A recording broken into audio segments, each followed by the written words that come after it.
Push-ups are a great upper body workout that you can do, and it can be modified to any and all fitness levels. If I come to the back of this bench, I can just angle myself slightly as I open my arms wider than my shoulders and I bring my chest down and up.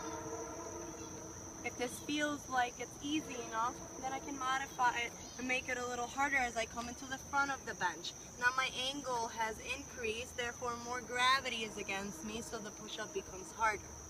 I can just choose to do them on the floor, going down and up, or once your level of fitness has increased, then you decline them by lifting your feet on the bench and going from there down and up, down and up. For the back of your arms, you can do dips. You would sit onto the bench, open your chest and shoulders, make sure that the hands are underneath those shoulders. From there, you would walk your feet forward slightly, get your booty right off it, and keep your back nice and close to the back of that bench. You're going to just slowly lower yourself down and bring yourself up. And it is once again a very easy way for you to make this harder as your fitness level increases. Another way that you could work your upper body is by finding things to do isometric exercises on. The bench is still a great example. I can place 1 foot forward, 1 foot back, place my hands right in front of my shoulders, and then press. As I do this, I'm engaging my lats, I'm engaging my back, I'm engaging a lot of my arms. The most important thing in isometric exercises is to breathe.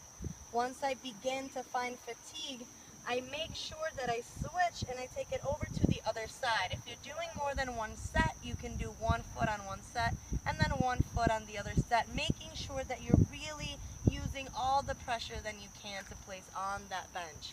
Another one that you could do, if it's slotted like this, is you could come behind it, take your hands, shoulders back, come into a squatted position, making sure that your hips are nice and straight, making sure that your knees are over your ankles, bend your elbows slightly, hold the shoulders back, and then with all your might, pull on that bench. You will be using your triceps, your biceps, your forearms.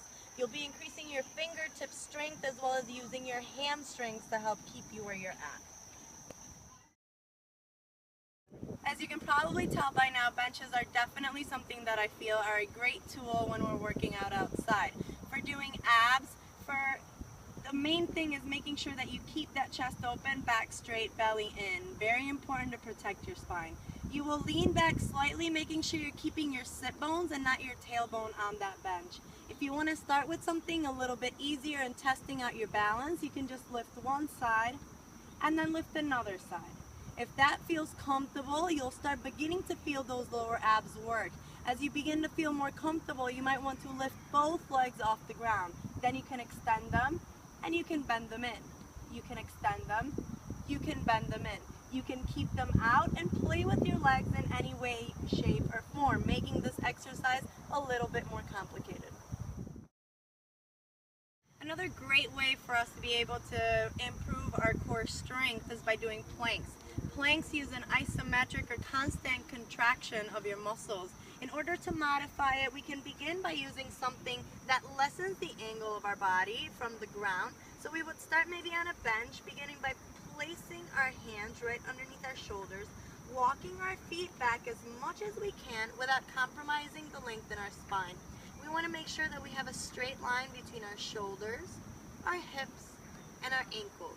From there, we can make it a little harder by taking it all the way down to the ground. Once again, here the main thing is keeping that lower back nice and stable.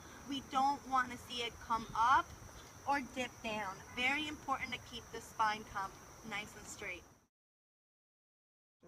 If plank is something that's already been in your workout routine for a while and you're trying to make it a little bit harder, you can always place your legs on the bench, place your hands underneath, and then have the angle of your body be increased. This way you have more pressure. Now, very, very important that you already have that core stabilization before you try placing your legs somewhere else. It is very hard for you to control this unless you have the time to bring your body down.